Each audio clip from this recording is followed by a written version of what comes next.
Ce n'est pas le monde qui te met à l'épreuve. C'est toi qui décides chaque jour combien de pouvoir tu donnes aux circonstances. Pendant que d'autres se noient dans des excuses ou cherchent des coupables, tu as une option brutale et simple. Entraîner ton esprit à ne pas céder au désordre, à la pression ou aux commentaires des autres. La philosophie stoïque n'est pas un vieux conte, ni une recette pour feindre la tranquillité, mais une discipline brute. Elle exige d'observer tes réactions, d'affronter la fatigue, de détecter tes propres pièges et malgré tout, de choisir d'agir avec clarté. Personne ne va te donner la force que tu cherches. Tu dois la construire à travers des décisions inconfortables, des limites claires et une honnêteté féroce envers toi-même. L'autocontrôle ne naît pas de la négation, mais de voir tes pensées telles qu'elles sont et de décider lesquelles méritent ton énergie. Chaque matin, dans la première minute de conscience, tu choisis déjà si tu vas être victime de ton dialogue interne ou leader de ton caractère. Si tu te laisses entraîner par le stress et les exigences externes, tu paies le prix avec ta paix et ton temps. Mais si tu entraînes le bon filtre mental, même le chaos devient gérable. Tu n'es pas ce qui t'arrive, tu es ce que tu fais avec cela. La véritable liberté n'arrive pas quand tout est calme, mais quand tu maîtrises ta réponse au milieu du défi. C'est un chemin exigeant mais réel, 8 leçons pratiques, sans fioritures ni promesses vides, pour durcir ton esprit, prendre soin de ton corps et transformer tout revers en matière première pour ta croissance. 1. Maîtrisez votre réaction face au chaos. Le chaos n'est pas le problème c'est vous, ou plutôt la manière faible et automatique dont vous réagissez chaque fois que la vie vous pousse hors de votre zone de confort. La plupart des gens ne veulent pas entendre cela. Ils préfèrent justifier leurs explosions, leur anxiété ou leur attitude défaitiste parce que tout est très difficile, parce que ce n'est pas juste, parce que je n'en peux plus. Mais ces explications ne tiennent pas une seconde sous le regard de la philosophie stoïque. Vous ne contrôlez pas le trafic, les nouvelles, ni les erreurs des autres. Mais il vous revient de maîtriser la seule variable qui compte vraiment. Votre réaction. Chaque fois que vous vous laissez emporter par le chaos extérieur, vous cédez simplement votre pouvoir, comme si vous remettiez les clés de votre esprit à n'importe quel imprévu ou provocation. C'est la vérité que beaucoup de gens ne veulent pas accepter. Personne ne viendra entraîner votre autocontrôle à votre place, ni à ranger le désordre dans votre tête. Si vous continuez à attendre que l'environnement se calme pour aller bien, vous vous condamnez à vivre comme un otage de tout ce que vous ne pouvez pas contrôler. Il faut le dire clairement, la réaction viscérale, celle qui explose ou se rend au premier coup, n'est ni naturelle ni inévitable. C'est de la paresse mentale, c'est un manque de discipline émotionnelle. Le stoïcisme n'est pas un luxe intellectuel, c'est une urgence pratique. Ceux qui vivent à la merci de leurs impulsions sont ceux qui paient le prix le plus élevé. Relations brisées, projets qui n'avancent jamais, santé qui se détériore à cause du stress chronique. Assez de se cacher derrière des phrases comme « c'est comme ça que je suis » ou « je ne peux pas l'éviter ». Oui, vous pouvez l'éviter, mais cela nécessite d'arrêter de chercher des excuses et de commencer à entraîner votre esprit comme vous entraîneriez un muscle faible. Chaque fois que vous choisissez de ne pas réagir immédiatement, mais d'observer, de respirer et de répondre avec clarté, vous brisez un vieux schéma. Et là, vous retrouvez votre pouvoir. Il ne s'agit pas de vous réprimer. Il s'agit de décider qui commande dans votre vie. Le chaos extérieur ou votre caractère. La prochaine fois que vous ressentirez cette urgence de crier, de vous défendre, de vous rendre ou de blâmer les autres, réalisez que cette réaction n'est pas une obligation. C'est une leçon. C'est le rappel que votre véritable force se mesure juste dans ces secondes inconfortables où vous pourriez perdre le contrôle, et pourtant vous choisissez de rester ferme. Les stoïciens ne nient pas les émotions, ni ne font semblant que tout va bien. Ils les reconnaissent, mais ne se laissent pas kidnapper par elles. Ce qui vous affaiblit, ce n'est pas le chaos, mais votre incapacité à rester lucide quand tout brûle autour de vous. L'autocontrôle, bien que difficile, vaut toujours plus que la gratification instantanée de lâcher tout ce qui vous passe par la tête. Tenir bon n'est pas une faiblesse, c'est de la discipline. La sérénité ne se donne jamais, elle s'entraîne, elle se conquiert à force d'efforts et de répétitions. Ne vous trompez pas, tant que vous continuerez à blâmer les circonstances et les autres pour vos explosions, vous resterez tout aussi vulnérable. Le monde ne va pas s'adapter à votre état émotionnel. Si vous ne maîtrisez pas votre réaction, vous devenez une marionnette de l'environnement. Mais quand vous choisissez de répondre avec calme et détermination, même si le monde s'effondre, vous restez debout. Vous n'êtes pas victime du chaos, vous êtes responsable de votre réponse. Chaque réaction est un investissement dans votre caractère, ou une dette émotionnelle que vous devrez ensuite rembourser. Maîtrisez votre réaction, et le chaos cesse d'avoir du pouvoir sur vous. 2. Choisis tes pensées au réveil. Le réveil sonne, et avant même que tu décides de bouger, une avalanche de pensées s'infiltre déjà dans ton esprit. Sans t'en rendre compte, tu ouvres les yeux et la première chose que tu fais est de vérifier ton téléphone. Message, notification, une mauvaise nouvelle. Ton corps n'a même pas quitté le lit, mais ton esprit porte déjà le poids de l'anxiété, de la comparaison et de l'urgence de répondre à tout. Peu importe que tu aies dormi 8 heures ou 3, si tu ne choisis pas quelle pensée tu laisses entrer dans les premières minutes, tu te réveilles avec une dette émotionnelle qui conditionne toute ta journée. C'est justement là, dans cet instant presque invisible, que ton caractère commence à se décider. Car ce que tu acceptes comme pensée au réveil finit par marquer le filtre à travers lequel tu interprètes chaque situation, chaque visage, chaque mot que tu entends ensuite. Le mécanisme est simple mais dévastateur. Si tu te lèves et laisses ton esprit recycler l'inquiétude d'hier, ou la critique que tu as entendue, ou la sensation de ne pas atteindre ce que tu devrais, tu as déjà remis le gouvernail. La journée commence, et sans t'en rendre compte, tu interagis déjà depuis la fatigue, la plainte ou la résignation. Ce premier dialogue interne est souvent brutalement automatique. Le temps ne va pas suffire. Encore la même chose. Sûrement quelque chose va mal tourner. L'esprit, sans entraînement, s'accroche au vieux schéma parce que c'est confortable, connu. Il ne s'agit pas de magie ni de positivisme superficiel. Il s'agit de comprendre qu'au réveil, tu as une opportunité minimale mais réelle de choisir le ton émotionnel avec lequel tu vas répondre au monde. Le stoïcisme, loin de te demander d'ignorer la fatigue ou la difficulté, exige que tu prennes le contrôle de tes pensées avant qu'elles ne te contrôlent. C'est ici que le véritable conflit apparaît. Beaucoup s'attendent à se sentir motivés de manière spontanée, comme si l'enthousiasme devait venir en premier pour ensuite agir. Mais la réalité est autre. La qualité de ta journée ne dépend pas des conditions externes, même pas de la façon dont tu as dormi, mais de la discipline consciente d'installer des pensées utiles à peine tu ouvres les yeux. Tu peux laisser le pilote automatique te mener directement à l'autocompassion ou à la plainte, ou tu peux expérimenter l'effort inconfortable de choisir une idée qui te sert.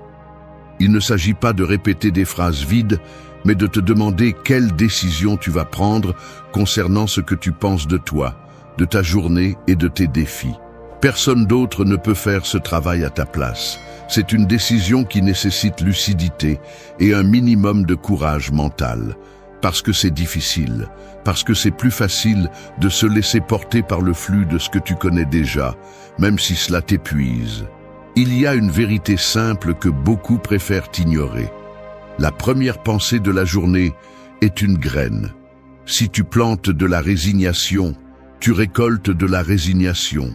Si tu choisis le courage, même s'il est petit, tu es déjà en train d'entraîner le muscle qui te soutiendra lorsque la journée se compliquera. Ce n'est pas un miracle, c'est un exercice. Le stoïque ne nie pas la réalité, mais ne s'y rend pas non plus avant de l'avoir affrontée. Il choisit son attitude, même lorsque le corps pèse et que l'esprit doute. La liberté commence dans l'esprit et se pratique au réveil. Peu importe ce qui vient après. Ce que tu décides de penser dans ces premières minutes ne résout pas tous tes problèmes, mais définit d'où tu vas les affronter. Choisis avec courage. Personne ne peut contrôler ce qu'il pense pendant son sommeil, mais il peut contrôler avec quelle pensée il commence la journée. C'est cela le leadership intérieur. 3. Remets en question et transforme ton dialogue intérieur. Je vais être direct. La plupart du temps, je ne me suis pas rendu compte de combien de déchets mentaux j'ai laissé passer sans filtre. Je ne parle pas de grandes tragédies, mais de ce murmure permanent dans la tête qui ne s'arrête jamais et qui, si l'on ne le remet pas en question, finit par dicter l'humeur, l'énergie et même la perception de ce qui est possible. C'est inconfortable de l'admettre, mais souvent, le pire saboteur n'a pas été l'environnement ni les circonstances, mais la collection de phrases automatiques et de jugements internes que j'ai acceptés comme des vérités indiscutables. Ce dialogue intérieur, qui semble simplement narrer la vie, fonctionne en réalité comme un éditeur impitoyable. Il sélectionne le négatif, exagère les risques, minimise les réussites et transforme chaque erreur en un motif de honte ou d'abandon. Le problème est que, si tu laisses ce mécanisme fonctionner en automatique, tu finis par vivre sous une sorte d'hypnose émotionnelle. Ce que tu ne remets pas en question te contrôle. La racine de ce piège n'est pas seulement émotionnelle, elle est aussi logique.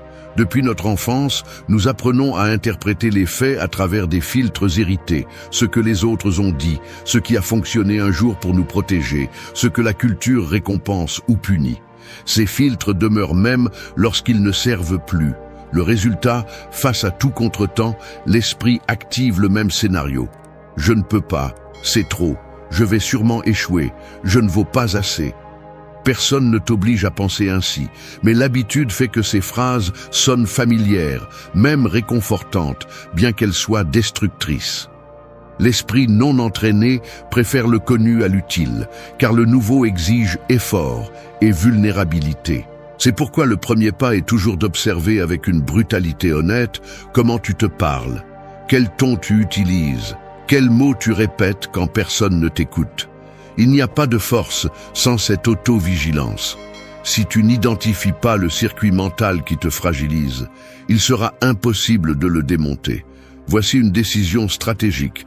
Remettre activement en question chaque pensée qui se présente comme vérité. Je ne parle pas de répéter des phrases motivationnelles vides, mais d'appliquer le rigorisme d'un philosophe et la discipline d'un athlète. Te demander: cette pensée m'aide-t-elle ou m'enfonce-t-elle? Décrit-elle la réalité ou ne fait-elle que perpétuer une vieille version de moi-même? Le stoïcisme ne cherche pas à ce que tu ignores la douleur ni à te convaincre que tout va bien. Il exige que tu distingues entre les faits et les jugements, entre ce qui se passe et ce que tu interprètes. Lorsque tu parviens à séparer ces deux couches, tu retrouves la possibilité de choisir. C'est ça, le vrai pouvoir. Le pouvoir sur ton interprétation, pas sur le monde. Il y a des pensées qui pèsent comme une dette silencieuse. D'autres fonctionnent comme des moteurs d'action et de clarté. La question n'est pas de savoir si tu peux les changer, mais si tu es prêt à investir l'effort quotidien pour le faire. Transformer le dialogue intérieur est un entraînement, pas un acte de volonté momentanée. Chaque fois que tu arrêtes le pilote automatique et choisis de te répondre avec objectivité, sans pitié mais sans cruauté, tu affaiblis l'ancien circuit et renforces un nouveau. Personne ne va mettre des mots de courage dans ta tête à ta place. Rends-le inconfortable, fais-le tous les jours. Tu n'as pas besoin de croire au miracle pour avancer. Tu as besoin de discipline pour ne pas laisser ton esprit devenir une poubelle de croyances étrangères ou périmées. Change le filtre, change ta vie. La force mentale n'est pas seulement de supporter la douleur, c'est apprendre à te parler comme quelqu'un qui veut vraiment te voir grandir. Chaque pensée est un investissement dans ton destin ou un piège qui t'enferme au même endroit. Tu n'es pas ce que tu penses, tu es ce que tu décides de faire avec ce que tu penses. 4. Avancer avec des actions petites et constantes. Il y a une image que peu de gens associent à la véritable force. Un bloc de marbre, immense, froid, apparemment immuable. Mais si vous regardez attentivement, vous remarquerez la trace de centaines de petits coups, des marques presque invisibles qui peu à peu le dépouillent de ce qui est superflu. Un sculpteur ne vainc pas le marbre en un seul instant d'inspiration, ni avec un unique coup de marteau. Il le transforme avec une séquence patiente d'actions minuscules, chacune si simple et répétitive qu'elle semblerait inutile si on la considère isolément. C'est ainsi que fonctionne le véritable changement. C'est ainsi que se forge le caractère, non pas par de grands gestes, mais par de petites décisions soutenues quand personne ne regarde, quand il n'y a plus d'entrain ni de récompense immédiate. Avancer avec des actions petites et constantes est la chose la plus anticlimatique qui soit, mais aussi la plus efficace. Le progrès véritable ne fait pas de bruit, ne s'annonce pas avec des applaudissements et ne semble pas glorieux sur le moment. Cela se produit lorsque vous choisissez de vous lever 5 minutes plus tôt, lorsque vous fermez la bouche au lieu de lancer une critique automatique, lorsque vous sortez vous promener même si la paresse pèse sur vous comme une pierre. La plupart des gens sous-estiment le pouvoir de ce qui est petit parce qu'ils attendent des changements spectaculaires, des sauts quantiques, des résultats qui justifient l'effort instantanément. Mais la réalité est brutale. Si vous n'êtes pas capable de soutenir une action simple aujourd'hui, vous ne résisterez pas non plus lorsque la vie exigera un effort plus grand. Le muscle de la discipline ne se renforce pas lors des jours parfaits. Il se construit dans la pratique presque ridicule de respecter des micro-habitudes lorsque personne ne vous observe. Un message texte auquel vous décidez de ne pas répondre avec colère. Un repas que vous choisissez de préparer vous-même au lieu de céder à la commodité. Une pensée négative que vous détectez est remplacée par une pensée utile, même si ce n'est que pour une minute. Ces gestes sont microscopiques, mais le caractère se façonne dans cette forge invisible. Personne ne devient stoïque parce qu'un jour il a décidé de le faire avec force, mais parce qu'il a appris à ne pas rompre la chaîne d'actions petites, même lorsque la motivation s'est épuisée. Il y a un piège mental qui sabote presque tout le monde. Le mépris pour ce qui semble insignifiant. L'ego exige des résultats grands, des changements dramatiques, des histoires à raconter. Mais l'autocontrôle, la sérénité et la force ne croissent pas au rythme de l'ego. Elles grandissent sous le poids silencieux de la constance. L'habitude d'avancer même d'1 centimètre chaque jour est le mécanisme le plus sous-estimé de la résilience. Si aujourd'hui, vous ne pouvez faire qu'une seule chose utile, faites-la. Si la seule chose que vous parvenez à faire est de ne pas aggraver la situation, c'est déjà un progrès. L'esprit entraîné à l'action petite ne se laisse pas écraser par la taille du défi. Il apprend à le fragmenter, à l'aborder par parties, à ne pas abandonner simplement parce que l'objectif semble lointain. Ce qui compte, ce n'est pas la dimension du pas, mais que le pas existe. Le stoïcisme n'est pas de tenir bon pour tenir bon. C'est comprendre que la véritable liberté ne réside pas dans les grands triomphes, mais dans le choix du prochain mouvement, même si l'entrain est minimal et l'environnement hostile. Il y a des jours où tout est difficile, où vous ne reconnaissez même pas un progrès clair, mais vous ajoutez un autre coup au marbre et, sans vous en rendre compte, vous changez de forme intérieurement. Avancez, même si c'est lent. Personne ne se souvient d'un jour précis où tout a changé, mais avec le temps, on reconnaît que la somme d'actions petites a fini par définir son destin. La constance est le véritable courage. La grandeur se construit dans l'invisible. Faites le minimum, mais faites-le toujours. C'est la différence entre rêver et transformer. 5. Ne te laisse pas définir par les opinions des autres. Rien ne pèse autant que de vivre à la merci de l'opinion d'autrui. Chaque fois que tu ajustes ton comportement, tes mots ou même tes rêves pour t'adapter au moule des autres, tu te arraches un morceau d'authenticité. Ne te trompe pas, c'est une forme d'esclavage volontaire. La plupart préfèrent se trahir elles-mêmes plutôt que de supporter une critique ou un regard de désapprobation. À quoi bon vouloir la liberté si tu l'utilises seulement pour chercher l'approbation? Le respect véritable ne se mendie ni ne se négocie. Il se construit lorsque tu cesses de demander la permission d'être qui tu es. La plus grande lâcheté est de se déguiser chaque jour pour ne déranger personne. La force commence là où le théâtre s'arrête. Il n'y a pas de croissance si chaque décision passe d'abord par le filtre du « qu'en dira-t-on ». Attendre une validation externe est la recette parfaite pour la frustration chronique.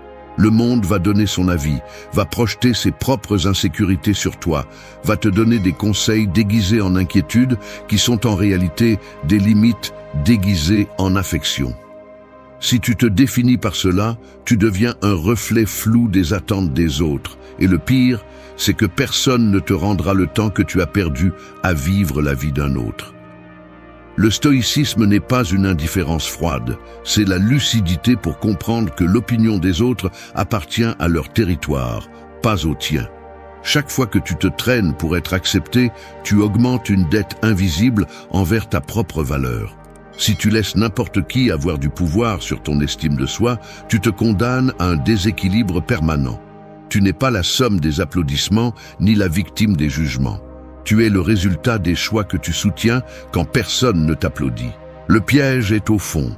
Beaucoup justifient leur insécurité en disant qu'ils ne veulent pas être arrogants, qu'il faut écouter les autres, que le monde est social et que nous ne pouvons pas nous isoler.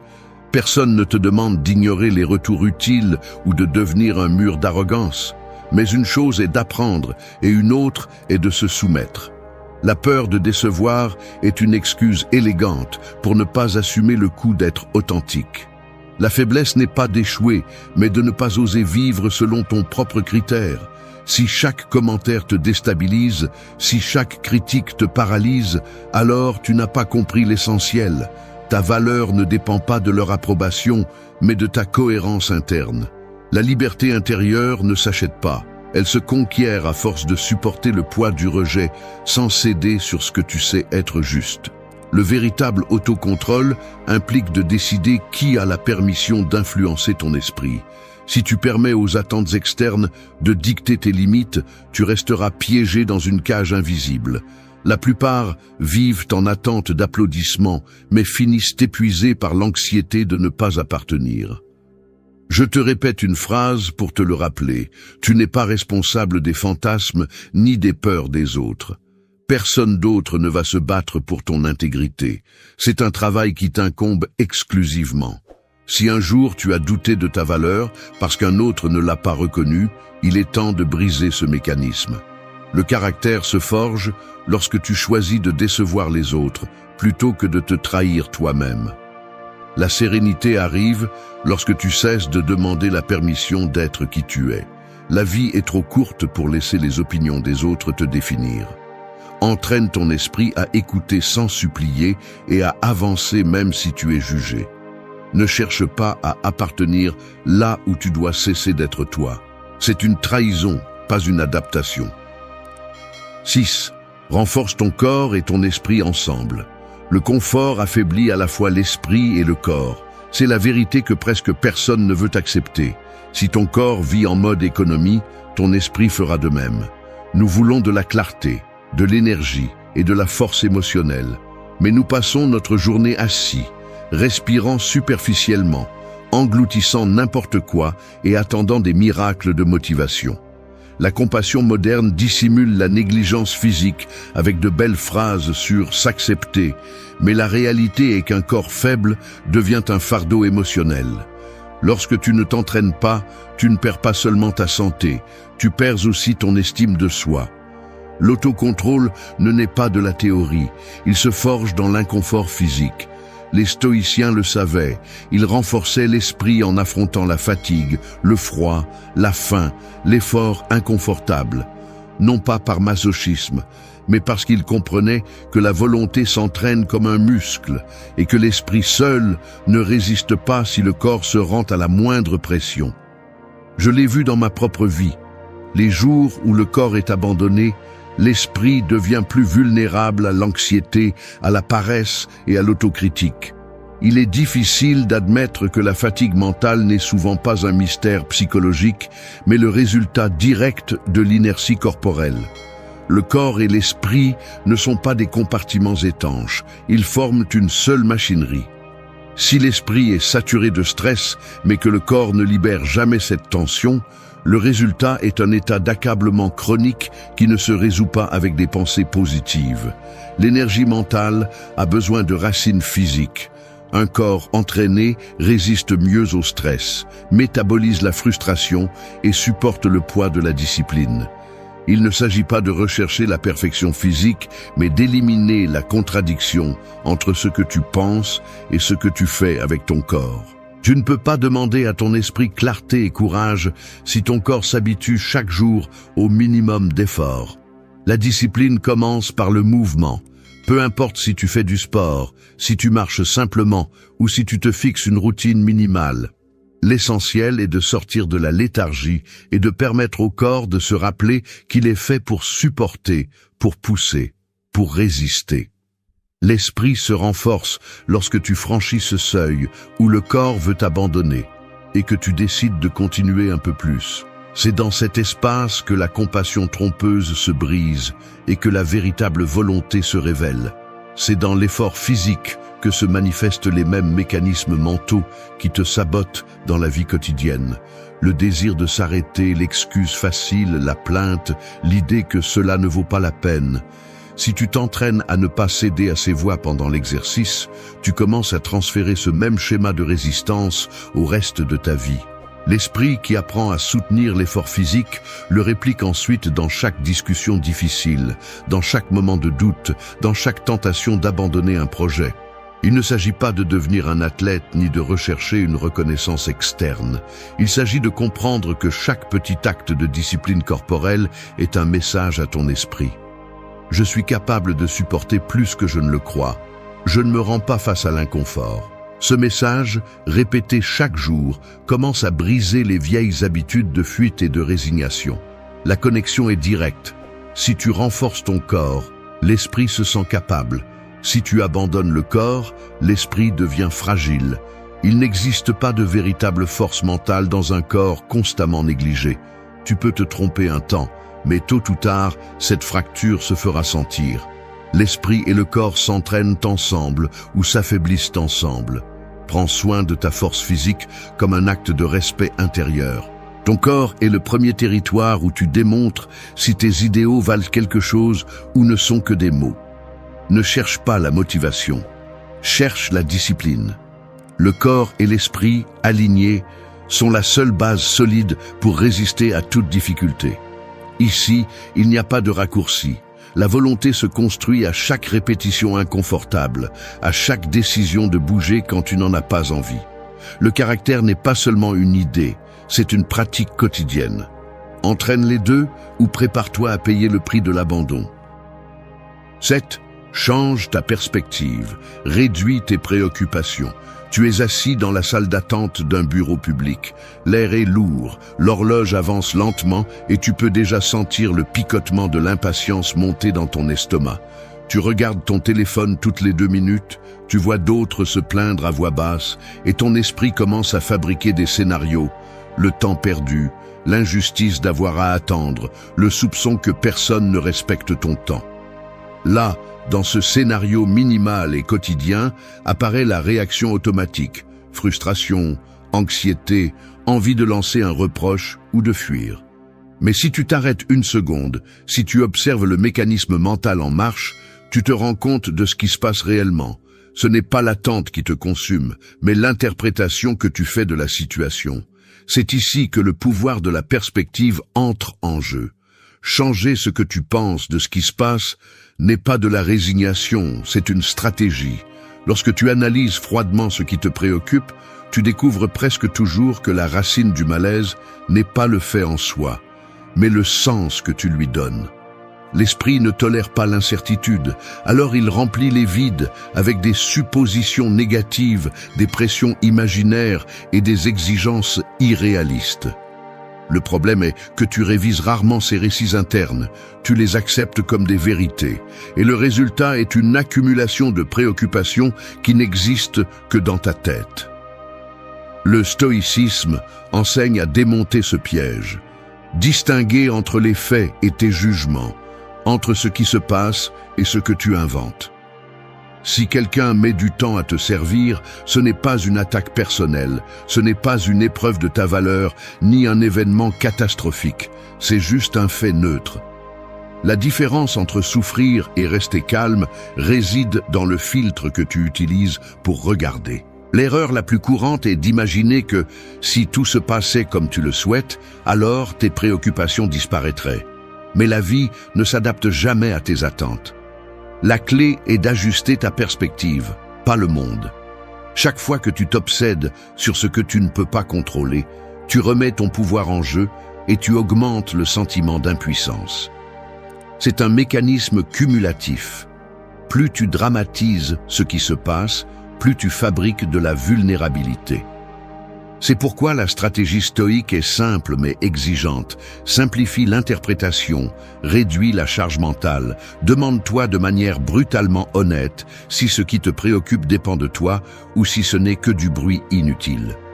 Une préoccupation constante est une dette émotionnelle auto-imposée.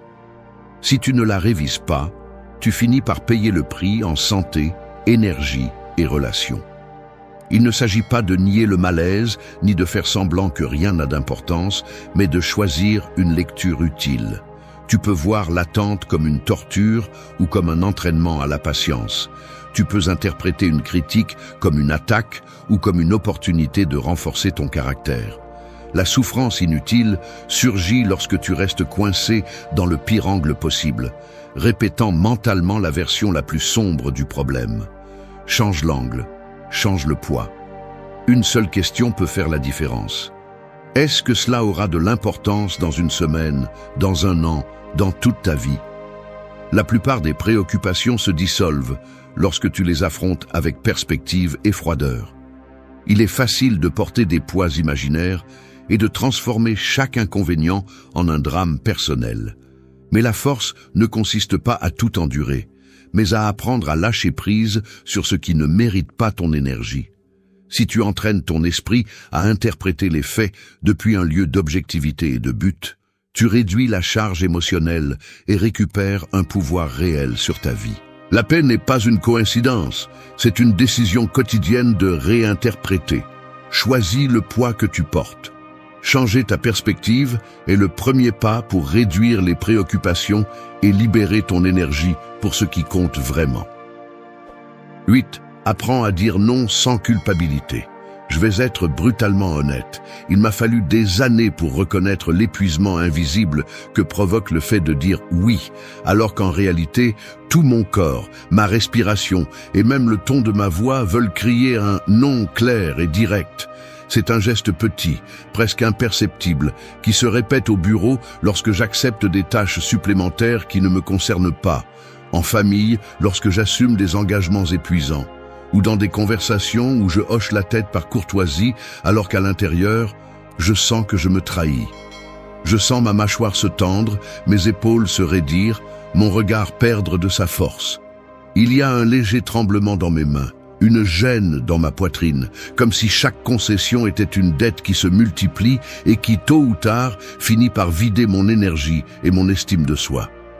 Le plus grave, c'est que ce mécanisme s'installe de manière si automatique, si normalisée, que je ne le remets même pas en question.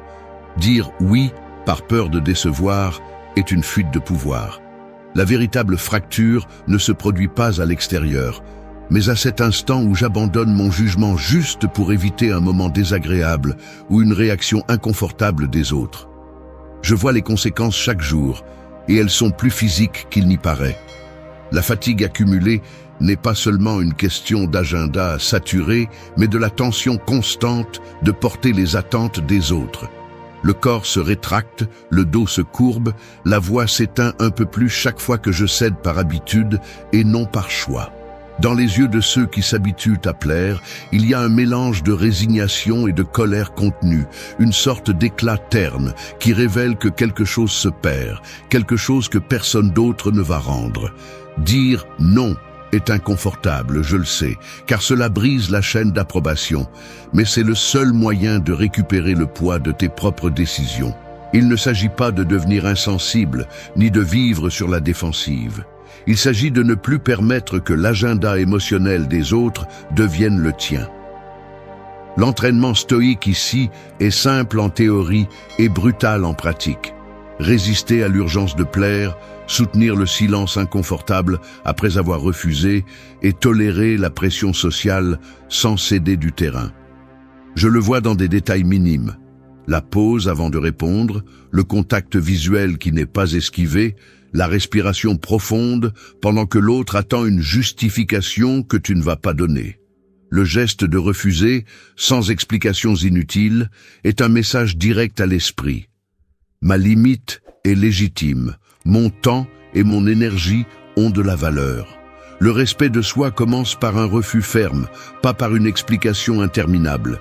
Dire non sans culpabilité, c'est entraîner le muscle de l'authenticité, et chaque fois que tu le fais, l'esprit enregistre qu'il est possible de te prioriser sans que le monde ne s'effondre.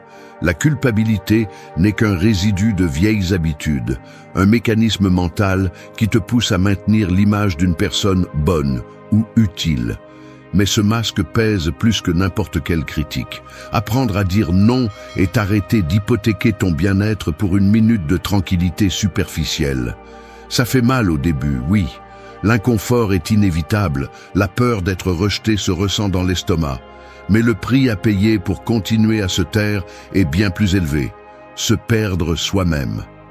Le non est un acte de respect de soi. Cette phrase doit rester gravée. Tu n'es pas une pire personne pour poser des limites. Tu es plus cohérent, plus réel, plus fort. Le leadership intérieur ne consiste pas à contrôler les autres, mais à ne pas t'abandonner pour les plaire. La prochaine fois que tu ressentiras cette pression interne de céder par habitude, observe le geste, identifie le poids et permets-toi de soutenir le non, même si ta voix tremble. Dire non n'est pas fermer des portes, c'est ouvrir de l'espace pour ce qui compte vraiment. Entraîne ce muscle. Si tu ne mets pas de limite, tu deviens une ressource de plus pour les autres et une dette constante pour toi-même. Choisis ton non comme un acte de liberté. Personne ne respectera tes limites si tu les franchis toi-même à chaque instant. Il existe des gestes quotidiens qui semblent insignifiants, mais qui coûtent cher. Cédez votre opinion pour éviter un conflit, gardez le silence sur ce qui vous dérange par peur de gêner, vous laissez entraîner par l'urgence de vous intégrer ou, pire encore, mendier de l'attention de ceux qui ne vous respectent pas. Ce n'est pas une faiblesse occasionnelle, c'est une fracture dans le caractère qui, si vous la normalisez, vous enchaîne à une vie de dépendance et de ressentiment. Personne ne vous rendra la dignité que vous offrez, et il n'existe pas de récompense pour celui qui se sacrifie le plus pour être accepté. Il est inconfortable de l'admettre, mais souvent, le seul ennemi qui vous enlève le contrôle de votre vie, c'est vous-même, par peur de rester seul ou de vous sentir invisible.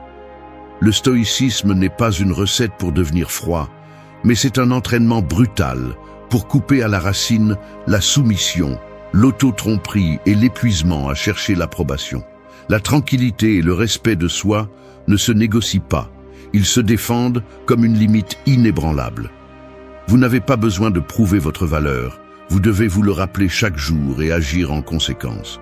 La vie n'attend pas ceux qui suppliquent, elle attend de la fermeté, de la clarté et la capacité de partir quand c'est nécessaire.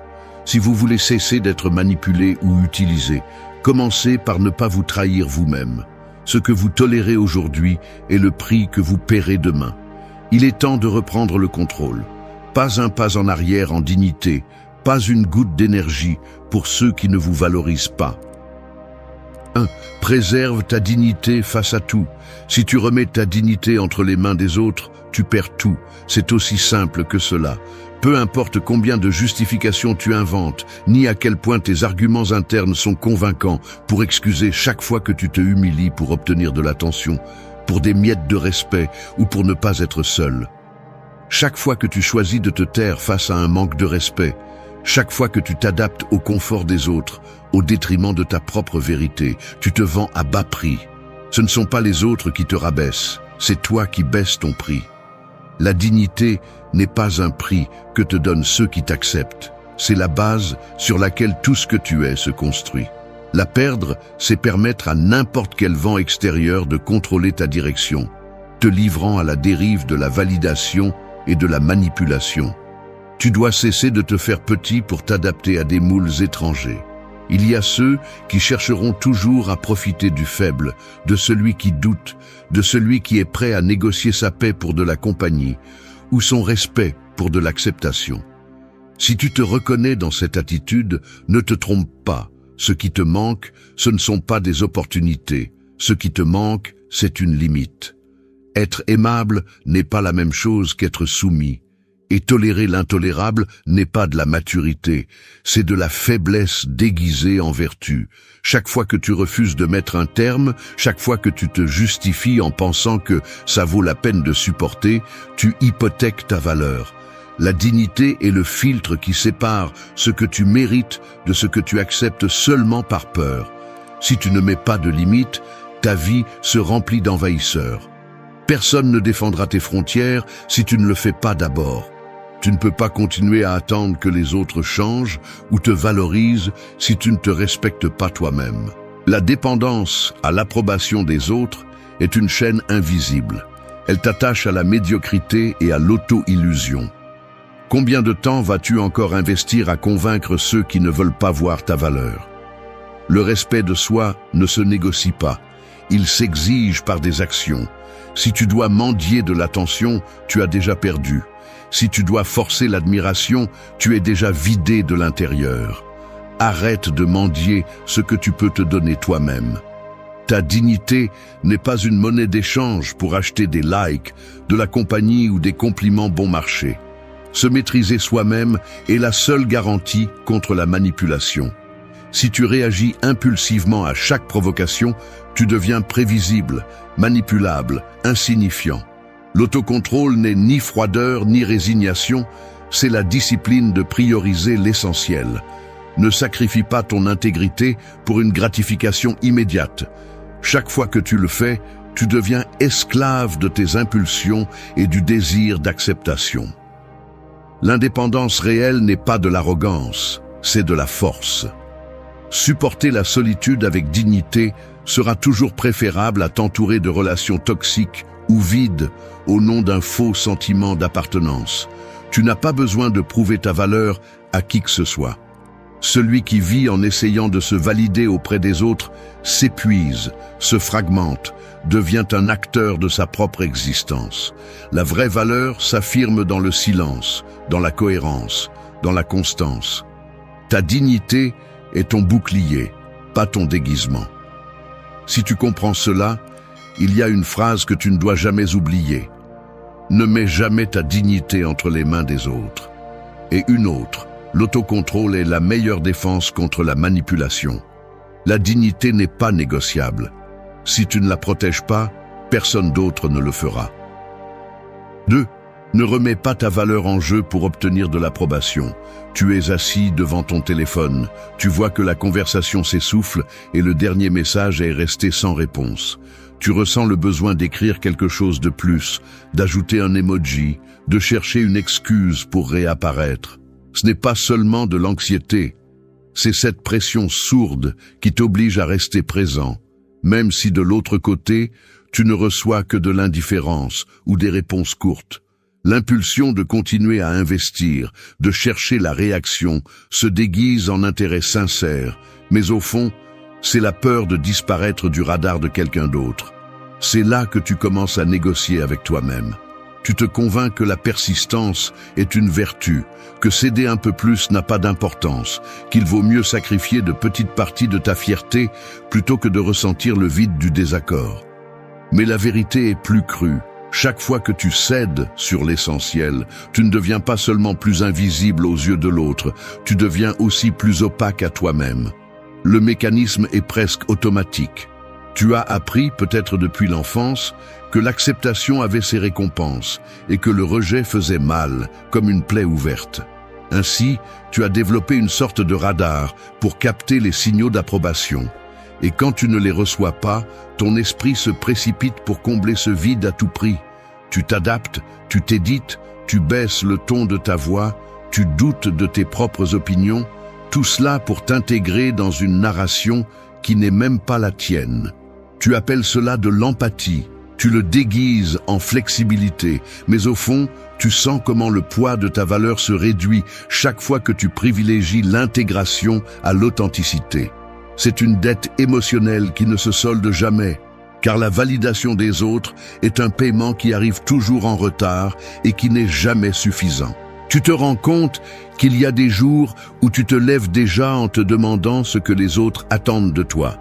Tes amis, ton partenaire, ton patron, même des inconnus sur les réseaux sociaux. Tu t'entraînes à lire les gestes, à deviner les intentions, à te modeler selon ce que tu crois être bien reçu. L'esprit devient un filtre qui déforme la réalité. Tu ne vois pas les choses telles qu'elles sont, mais telles que tu crois qu'elles devraient être pour plaire, pour appartenir, pour ne pas être mis de côté. Et ainsi, peu à peu, tu cesses de t'écouter. Le conflit interne apparaît lorsque ton instinct te crie que tu ne devrais pas accepter certaines attitudes, mais ta peur de perdre l'approbation t'oblige à sourire, à te taire, à continuer d'investir dans des relations ou des situations qui ne font qu'alimenter ton anxiété. Cet entraînement constant à chercher l'approbation des autres est une fracture dans le caractère. Il affaiblit la volonté, oxyde la confiance et te rend otage des attentes externes. Il ne s'agit pas de devenir insensible, ni de traverser la vie sans se soucier de rien ni de personne. Le problème est que, si tu remets ta valeur sur la balance des autres, tu finis par vivre dans une dette perpétuelle, toujours en attente d'une validation qui ne consolide jamais ton estime de soi. La clé est d'identifier le moment exact où tu commences à céder juste pour recevoir de l'approbation. C'est là que tu dois t'arrêter, non par fierté vide, mais par un profond respect pour ton essence. Tu n'es pas le résultat des gestes des autres. Ta valeur ne dépend pas de si l'on t'applaudit ou de si l'on t'ignore. La véritable sécurité est de faire ce qui est juste, même si personne ne regarde. Ne vends pas ta dignité pour une tape dans le dos. L'approbation que l'on mendie est toujours une défaite interne. Alors, tiens-toi ferme sur ce que tu es. Priorise la cohérence avant la sympathie, le respect de soi avant la gratification instantanée de te sentir accepté. Si tu dois déguiser ton essence pour appartenir, le prix est trop élevé. Personne ne peut te donner la valeur que tu te refuses. Ne change pas ton authenticité pour un applaudissement éphémère. La paix intérieure est plus précieuse que l'approbation fugace. 3. Le respect de soi ne se négocie jamais. J'admets qu'il y a des moments où j'ai ressenti la tentation de troquer mon respect de soi pour plus de confort, pour éviter un conflit ou simplement pour éviter l'inconfort d'être celui qui met un terme à la situation. Ce n'est pas facile à reconnaître, mais il y a un mécanisme interne qui s'active lorsque l'ambiance devient tendue. Ce moment inconfortable où tu te demandes si cela vaut la peine d'exprimer ce que tu penses, si ce serait mieux de laisser passer, si peut-être tu exagères et que tu devrais t'adapter. Ce n'est pas de la lâcheté ouverte, c'est une négociation silencieuse avec soi-même. Tu te dis que ce n'est pas grave, que pour une fois ça ne fait rien, que la relation ou la paix momentanée pèse plus que ta propre conviction. Mais là est l'erreur. Chaque fois que tu acceptes un manque de respect, même minime, tu t'entraînes à tolérer le suivant. Le respect de soi ne se négocie jamais, car dès que tu le fais, tu démontes le seul système de protection réel que tu as. Tu perds ton autorité interne et avec elle, la capacité d'être fidèle à ce que tu es. En décomposant le problème, un schéma se révèle. D'abord, tu sous-estimes l'impact de céder sur des petites choses. Tu crois que tu peux te remettre après, que c'est réversible. Mais ce qui se passe réellement, c'est que ton esprit apprend que le sacrifice du respect de soi est une option viable, et cette porte ne se ferme jamais complètement. La prochaine étape est la rationalisation. Tu justifies ton silence, tu minimises le dommage, tu te répètes que c'est par diplomatie ou maturité. Cependant, ce qui semble être de la flexibilité est, au fond, un recul. C'est permettre aux autres de définir la valeur de ta présence et de ta voix. Le respect de soi est une décision, pas une conséquence. Personne ne va te le donner ou te le rendre après te l'avoir pris. Si tu le remets en question une fois, le précédent affaiblit toutes tes limites futures. La conséquence la plus dangereuse n'est pas la réaction des autres, mais l'usure interne qui s'accumule. Tu perds la clarté pour distinguer quand tu cèdes par stratégie et quand tu cèdes par peur. Le respect de soi est la base à partir de laquelle tu décides qui tu laisses entrer, jusqu'où tu permets qu'on t'influence et à quel moment tu dois te retirer. Il ne s'agit pas de rigidité ni de fierté vide. Il s'agit d'établir un standard qui ne bouge pas au gré des circonstances ou des émotions des autres. La dignité ne se négocie ni en privé ni en public. Si tu le fais une fois, il te sera plus facile de le justifier la prochaine fois. Et ainsi, sans t'en rendre compte, l'exception devient une habitude. Celui qui apprend à défendre son respect de soi développe une sorte d'immunité psychologique face à la manipulation et au chantage émotionnel. Ce n'est pas de la froideur, c'est de la clarté. C'est toi qui décides du prix de ton temps, de ta parole, de ta présence. Le respect des autres n'arrive que lorsque tu l'exerces d'abord avec toi-même. Si tu échoues dans cette discipline, tu deviens un terrain fertile pour l'abus et la manipulation subtile. Il n'y a pas de raccourci. Le respect de soi est un investissement quotidien. Ne troque pas ta valeur pour une tranquillité momentanée. C'est la ligne qui sépare celui qui vit selon ses principes de celui qui s'adapte par peur. L'essentiel est d'identifier le point exact où surgit la tentation de céder. Si tu reconnais ce moment et que tu résistes, tu renforces ton caractère et ton indépendance. C'est la base de toute relation saine, de tout projet qui a un avenir.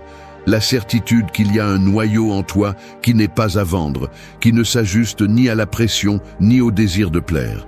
Le respect de soi est la frontière ultime. Si tu la franchis, tu te perds. Si tu la défends, tout le reste s'organise. 4. Poser des limites sans peur ni culpabilité. Une limite est comme tracer une ligne sur une carte personnelle, mais pas avec de l'encre ni avec des mots grandiloquents, mais avec des gestes subtils et des décisions concrètes. Il y a ceux qui franchissent cette ligne sans regarder en arrière. Ils interrompent, envahissent, exigent, et c'est là que la plupart se rétractent, baissent les yeux ou forcent un sourire gêné pour ne pas rompre l'ambiance. Le corps le révèle avant la bouche. La mâchoire se tend, les épaules se haussent, les doigts tambourinent sur la table cherchant une excuse pour s'échapper du moment. Mais la leçon est simple et brutale. Celui qui ne maintient pas sa limite avec fermeté finit par être un territoire de passage pour toute volonté étrangère. Cela se remarque lors des réunions où votre opinion est ignorée, dans la famille qui décide pour vous sans vous consulter, dans le couple qui répète le même reproche en sachant qu'il n'y aura pas de conséquences. Vous vous entraînez, sans le vouloir, à être flexible dans l'essentiel et rigide dans ce qui n'importe pas.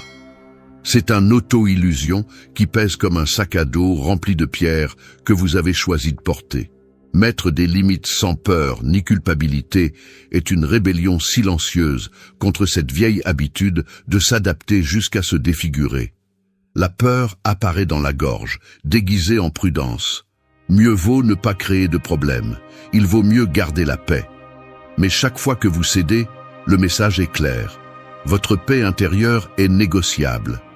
Les autres le lisent dans votre posture, dans votre ton doux, dans la façon dont vous justifiez l'injustifiable.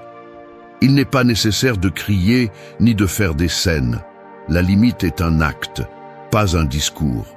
C'est le regard qui ne se baisse pas, le refus qui ne s'explique pas, le non qui ne se déguise pas en peut-être. Celui qui a appris à maintenir son espace sans hésiter transmet une sécurité qui n'a pas besoin d'ornement. C'est une énergie dense, presque palpable, qui laisse clair que tout n'est pas permis. Et cela dérange ceux qui ont l'habitude d'envahir, mais en même temps, cela les oblige à respecter. La culpabilité est l'autre obstacle, ce murmure interne qui vous accuse d'égoïsme, de distance, de ne pas savoir céder. Ce qui est curieux, c'est qu'elle n'apparaît que lorsque vous prenez soin de ce qui vous appartient, jamais lorsque vous vous sacrifiez excessivement. La culpabilité est le prix à payer d'avoir grandi en croyant que plaire est plus important qu'être honnête. Mais chaque fois que vous ignorez cette voie, chaque fois que vous priorisez votre cohérence au-dessus des applaudissements des autres, votre dignité se renforce. Le respect de soi ne fleurit pas sur le terrain de l'auto-illusion. Il a besoin de clarté, a besoin de frontières, a besoin du courage de déranger quand c'est nécessaire. Celui qui ne met pas de limites perd sa forme. Cette phrase n'a pas besoin d'explication. C'est le résumé de ce qui se passe lorsque vous retardez votre besoin de respect en échange d'une paix fragile et temporaire. La pratique est concrète. Assis devant celui qui vous exige plus que ce que vous pouvez ou voulez donner, le corps réagit. Le pouls monte, la bouche se dessèche. L'esprit cherche une sortie diplomatique. C'est là que tout se joue. La vraie limite est celle que vous maintenez lorsque l'ambiance se tend, lorsque vous savez qu'il peut y avoir rejet ou incompréhension, mais que vous choisissez quand même de rester avec ce que vous êtes. Vous n'avez pas besoin d'élever la voix ni de justifier votre décision. Il suffit de maintenir le geste ferme, la voix stable et la conviction que votre bien-être n'est pas négociable. Tout ce qui est demandé ne mérite pas de réponse. C'est l'autre ligne iconique. Parce qu'à la fin, chaque fois que vous choisissez votre dignité au-dessus de l'inquiétude ou de la culpabilité, vous devenez un peu plus maître de vous-même. Et cela, dans un monde qui récompense la complaisance, est une forme de liberté. 5. Maîtrise tes impulsions, décide calmement. Il n'y a pas de pire ennemi que ta propre impulsivité, c'est aussi simple que cela. Tu peux avoir 1000 principes gravés dans ta tête, tu peux répéter des phrases de motivation chaque matin, mais si chaque fois que tu ressens la pression d'une émotion tu sautes pour réagir sans rien filtrer, tout ton prétendu autocontrôle n'est qu'une façade. La plupart des gens ne réalisent même pas combien de pouvoir ils abandonnent aux premières impulsions. Tu réponds à ce message blessant parce que ton ego est en feu, tu cèdes à la provocation parce que tu ne supportes pas l'inconfort de rester silencieux, tu cherches la gratification rapide parce que ton esprit ne tolère pas le vide, ne serait-ce qu'une seconde. C'est ce mécanisme qui te rend esclave. Tu confonds ressentir avec décider. Tu n'es pas maître de ta vie si tes émotions te tirent comme une marionnette. Tu ne peux pas parler de dignité ni de respect de soi si tu te rends à chaque impulsion comme si tu n'avais pas d'alternative. L'autocontrôle n'est pas une option. C'est la base minimale de toute véritable liberté. Jusqu'à quand vas-tu justifier tes réactions en disant que c'est comme ça que tu es ou que tu ne peux pas l'éviter? C'est de la paresse mentale déguisée en authenticité. Personne ne naît avec de la maîtrise de soi. Cela s'entraîne. Chaque fois que tu choisis de répondre depuis le calme et non depuis l'emportement, tu renforces un muscle invisible qui est bien plus important que n'importe quelle force physique, celui de la volonté. Arrête de te mentir avec l'excuse que tu n'as pas pu l'éviter. Tu as pu, mais tu as décidé de ne pas le faire parce que c'est plus confortable d'exploser, de céder, de chercher un soulagement immédiat plutôt que de supporter le vide et de penser clairement. Celui qui ne maîtrise pas ses impulsions est un terrain facile pour tout manipulateur, pour tout provocateur, pour toute situation qui le sort de sa zone de confort. Peu importe combien de raisons tu crois avoir, si tu ne peux pas mettre de distance entre ce que tu ressens et ce que tu fais, tu ne contrôles rien. La différence entre une personne forte et une personne faible ne réside pas dans le nombre de fois où elle ressent de la colère, de la frustration ou de la peur, mais dans la capacité à ne pas laisser ses émotions dicter ses décisions. Le stoïcisme ne te demande pas de ne pas ressentir, mais de savoir attendre que l'émotion passe pour décider avec la tête, pas avec le ventre. Le temps que tu laisses entre l'impulsion et l'action est l'espace où se joue ta liberté. C'est là que l'on voit qui commande vraiment, toi ou tes émotions. Si chaque provocation te met hors de toi, si chaque rejet te pousse à supplier ou à réagir de manière désespérée, tu n'es rien d'autre qu'un spectateur de ton propre désastre. Le calme est pouvoir. Grave-toi cela. Celui qui décide avec la tête froide gagne toujours, même si de l'extérieur il semble avoir perdu. Ce qui est difficile, c'est d'accepter que décider calmement coûte. Cela nécessite de l'inconfort. Cela nécessite de se mordre la langue, d'avaler sa fierté, de respirer profondément et de laisser passer le tremblement initial. Mais chaque fois que tu y parviens, le prix est un investissement qui se multiplie en respect de soi. Personne ne respecte celui qui explose ou supplie. On respecte celui qui sait attendre, celui qui résiste à l'impulsion et agit seulement quand il a vu le tableau complet. C'est le secret que personne ne te dit. La plupart des erreurs qui ruinent les relations, les réputations et les opportunités naissent d'une impulsion mal gérée, d'une réaction qui se déclenche trop tôt. Si tu dois choisir entre avoir raison et avoir de la dignité, choisis toujours la dignité. Parce que la dignité se construit avec de l'autocontrôle, pas avec des explosions émotionnelles ni des réponses désespérées. Si tu veux être libre, entraîne la pause. Mets-toi mal à l'aise dans le silence avant de répondre. Laisse l'émotion se refroidir avant de prendre une décision. C'est ce qui distingue celui qui commande dans sa vie de celui qui ne fait que réagir. La maîtrise de soi est le premier signe de grandeur. Il n'y a pas de raccourci. Si tu es esclave de tes impulsions, tu seras esclave de quiconque sait comment te provoquer. Décide calmement, même si cela te coûte. C'est là que commence le véritable respect de soi. 6. Ne persiste pas là où tu n'es pas valorisé. Ne persiste pas là où tu n'es pas valorisé. C'est l'une des vérités les plus inconfortables et nécessaires auxquelles tu peux faire face.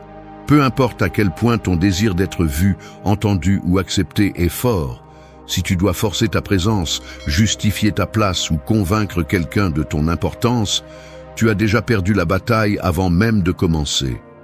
La reconnaissance authentique ne se mendie jamais. Elle se donne lorsque ta simple existence, ta seule manière d'être, génère du respect sans que tu aies à sacrifier une partie essentielle de toi-même. Mais le problème est plus profond. L'esprit, par peur du vide et de l'exclusion, invente des histoires pour supporter le rejet. Tu te répètes que peut-être qu'ils ne t'ont pas compris, que peut-être qu'ils ont besoin de temps, que si tu insistes un peu plus, les choses changeront. Cette narration ne sert qu'à divertir ton espoir et à anesthésier la douleur de ne pas être suffisant aux yeux des autres. Il y a un piège psychologique très subtil dans lequel nous tombons presque sans nous en rendre compte. Tu te convaincs que ta valeur dépend de la réaction des autres et tu commences à mesurer ton estime de soi en fonction de l'attention, de l'affection ou de l'approbation que tu reçois. Ce que tu ne vois pas, c'est que chaque fois que tu insistes dans un endroit où tu es ignoré ou méprisé, ton esprit devient accro à ce cycle d'attente et de frustration. C'est une dépendance déguisée en persévérance, une dette émotionnelle qui ne se termine jamais de se payer parce que le paiement ne dépend pas de toi. C'est ainsi que tu t'épuises, en investissant de l'énergie, du temps et de la dignité dans des relations, des emplois ou des espaces où ta présence ne sert qu'à remplir un vide fonctionnel mais jamais émotionnel. Cette insistance te vide de l'intérieur et le pire, te convainc que tu ne vaux que ce que l'autre décide de reconnaître. La racine de ce besoin d'insister là où tu n'es pas valorisé est souvent enfouie dans de vieux apprentissages. La peur de l'abandon, la crainte de la solitude, la blessure de se sentir remplaçable ou invisible. Le mécanisme est simple. Ton esprit préfère le mauvais traitement ou l'indifférence au néant, car au moins là, il y a une réaction, un signe de vie, un quelque chose qui te maintient accroché. Mais ce quelque chose n'est ni respect ni affection sincère. C'est juste l'écho d'un manque intérieur que tu n'as pas appris à affronter.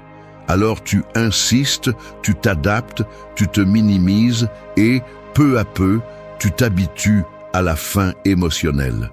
Plus tu luttes pour être remarqué dans un espace qui n'apprécie pas ce que tu es, plus tu t'éloignes de toi-même et plus il devient difficile de reconnaître ta propre valeur sans intermédiaire. Ne confonds pas la persévérance avec l'auto-tromperie. Insister là où il n'y a pas de réciprocité n'est pas une vertu, c'est un épuisement. Il y a une différence claire entre lutter pour une relation saine et s'accrocher à un espoir toxique. La dignité, c'est toujours quand il est temps de se retirer. Mais la peur de perdre t'oblige à rester un peu plus, à justifier l'injustifiable, à chercher des signes là où il n'y a que de l'indifférence. Si tu dois forcer ton importance, payer le prix de ta présence ou négocier les miettes d'attention, tu hypothèques ton estime de soi. Ne persiste pas là où ton absence pèse moins que ta présence. Cette phrase est clé, car insister, c'est au fond ne pas accepter la réalité. Que tous les lieux, toutes les personnes, toutes les histoires ne méritent pas ton engagement. La véritable force réside dans le fait de savoir quand s'arrêter, de reconnaître que le respect de soi ne se prouve pas en forçant quiconque à te valoriser. Ta dignité se consolide dans le silence de ton retrait, dans la capacité de laisser de l'espace et de permettre que le vide soit plus éloquent que n'importe quel mot ou geste désespéré. Ce n'est qu'alors que tu peux voir clairement. L'absence, lorsqu'elle est digne, enseigne plus que 1000 tentatives de plaire. N'aie pas peur de cesser d'insister. Crains de rester là où tu t'éteins. Retire-toi avant de te perdre. C'est le signe de maîtrise de soi et de respect de soi qui distingue celui qui se valorise réellement. Si tu n'es pas le bienvenu, tu n'es pas non plus nécessaire. Fais-toi le plaisir de ne plus insister. 7. Marche seul quand c'est nécessaire.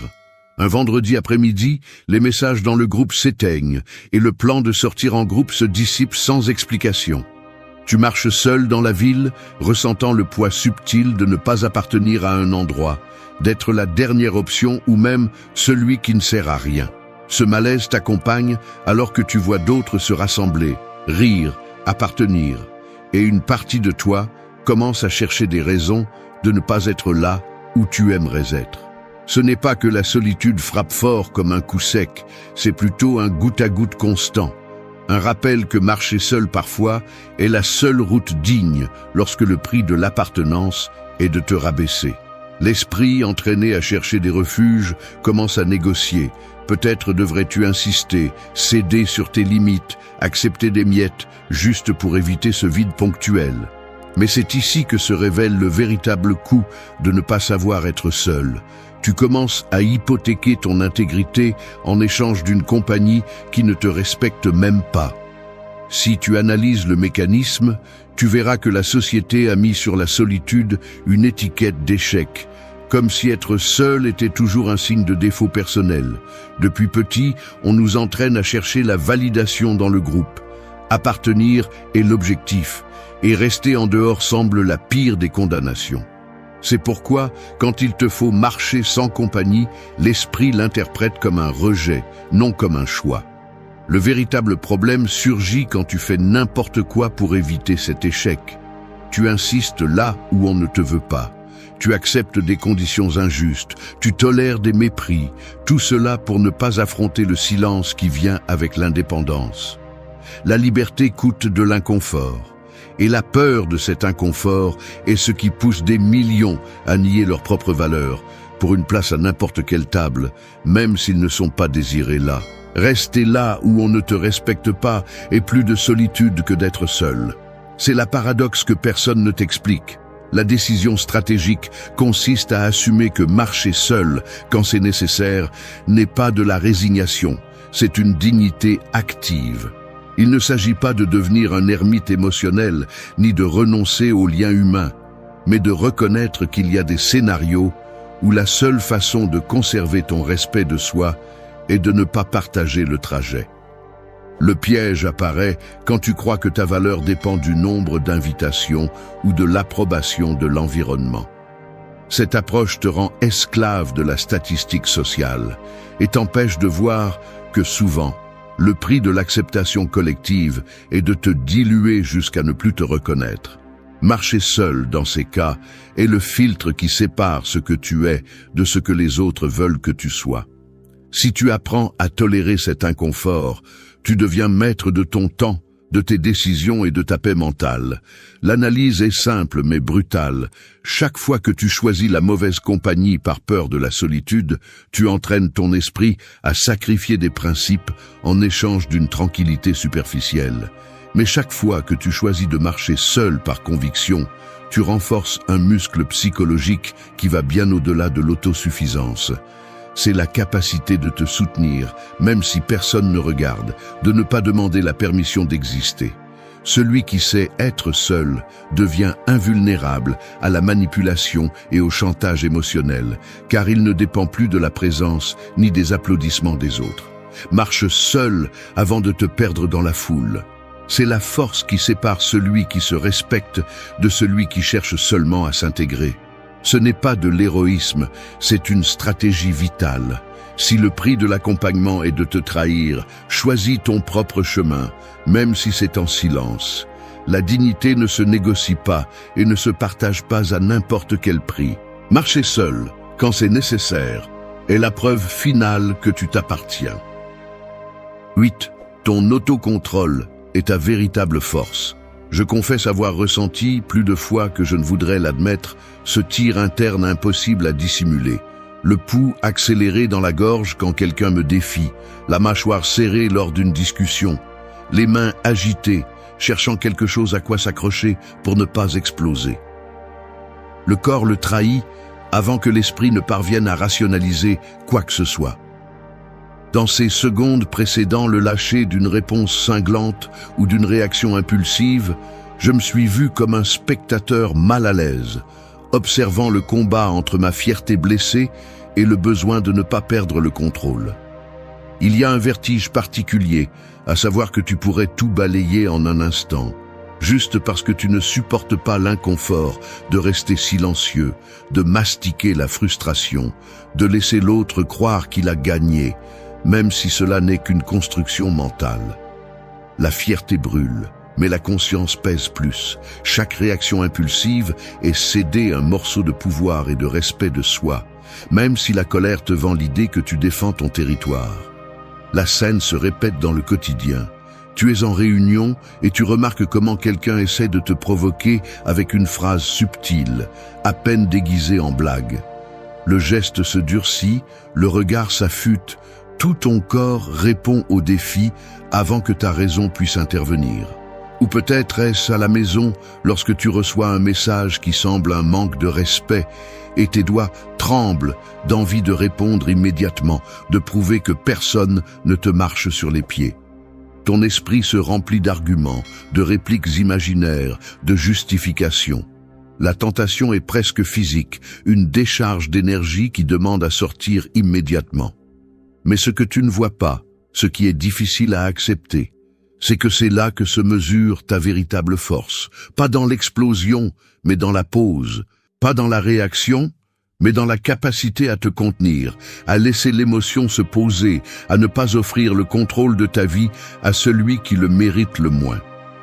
L'autocontrôle n'est pas l'absence d'émotion ni la froideur d'une statue. C'est la capacité de continuer à ressentir toute l'intensité, mais de décider quoi en faire. Il y a une différence énorme entre réprimer et gouverner. Celui qui réprime s'intoxique de l'intérieur, finit par exploser tôt ou tard. Celui qui gouverne reconnaît la tension, l'observe, la laisse passer comme un visiteur inconfortable, mais ne lui remet pas les clés de la maison. Cet entraînement ne se fait pas du jour au lendemain. C'est une discipline quotidienne, comme renforcer un muscle invisible, supporter le silence inconfortable, laisser la fierté se dégonfler, se mordre la langue jusqu'à ce que le jugement reprenne le siège du conducteur.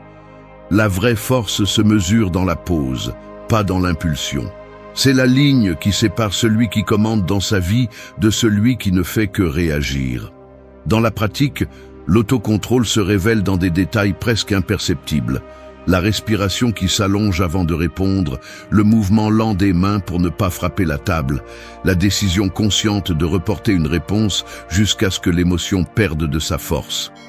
C'est inconfortable, oui. Parfois ça fait mal comme un sevrage. Mais chaque fois que tu y parviens, tu te redonnes de l'autorité. Tu te rappelles que tu n'es pas esclave de tes émotions, ni marionnette de ceux qui savent comment te provoquer.